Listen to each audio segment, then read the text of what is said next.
Troisième et dernière semaine du Tour de France. Après une journée de repos, les jambes sont relaxées et le moral reboosté. Ah oui, à la matin, une petite sortie sur le vélo de 25 km. Et moi, très bien, très bien. Et c'est comme un jour de confinement. Et j'ai resté tout le temps dans la chambre et à regarder des vidéos et des films et reposer la tête et le corps. Geoffrey lui aussi est bien reposé. D'ailleurs, il cherche à se diversifier dans un tout autre domaine. Je me lance dans la personnalisation de coques pour téléphone. Donc je pense que après un test éventuellement concluant, je vais peut-être vendre mon produit, quoi. 8 €. Ça va, non, c'est pas mal. Avant d'envahir les marchés avec un produit révolutionnaire, certains essayent de récolter quelques goodies offerts par la caravane publicitaire. La Vendée, les Vendéens ils sont partout, sauf chez eux. Bonjour. Extra, la lessive. Est-ce que vous avez du bidon? Énergie, on en veut bien, on peut que du watch, on n'avait rien. C'est quoi pour l'instant? Que du saucisson. Le reste, c'est pas intéressant. Les coureurs entament 3 étapes de montagne difficiles, dont la première est aujourd'hui.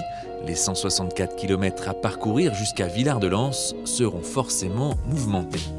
Ça s'annonce dur, autant aujourd'hui comme après-demain où il y aura une bataille entre les échappés et les mecs du général. Demain, c'est de la haute montagne, donc tout laisse à penser que ce sera plus le leader, mais bon, rien n'est écrit ici, il peut y avoir des surprises.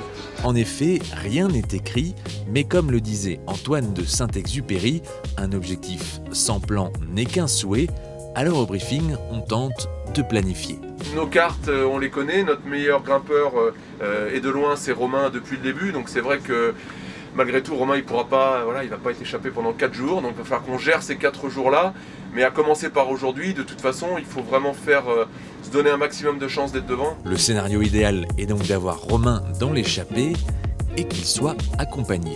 Ouais, c'est sûr que si on peut en mettre 2 aujourd'hui, ce serait vraiment l'idéal, mais le but c'est vraiment de mettre Romain déjà. Et puis après, si on peut être un autre coureur avec lui pour qu'il aille chercher un gros résultat.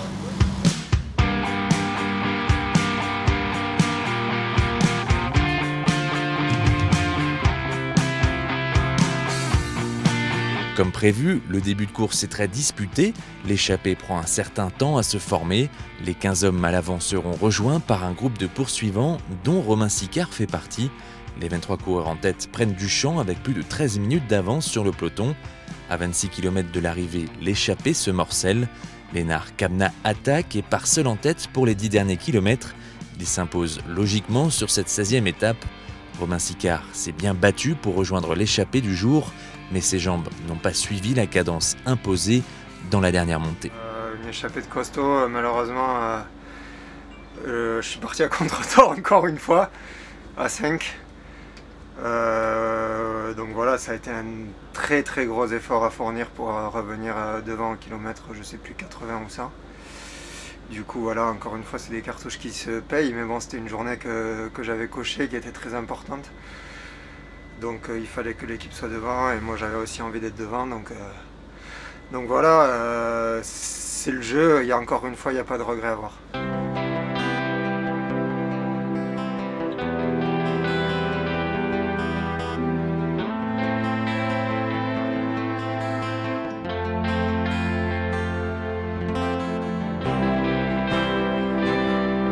Nul ne l'ignore, le vélo est probablement l'un des sports les plus difficiles et c'est pour ça qu'il est si beau.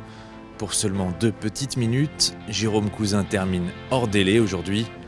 Il ne sera pas au départ demain à Grenoble.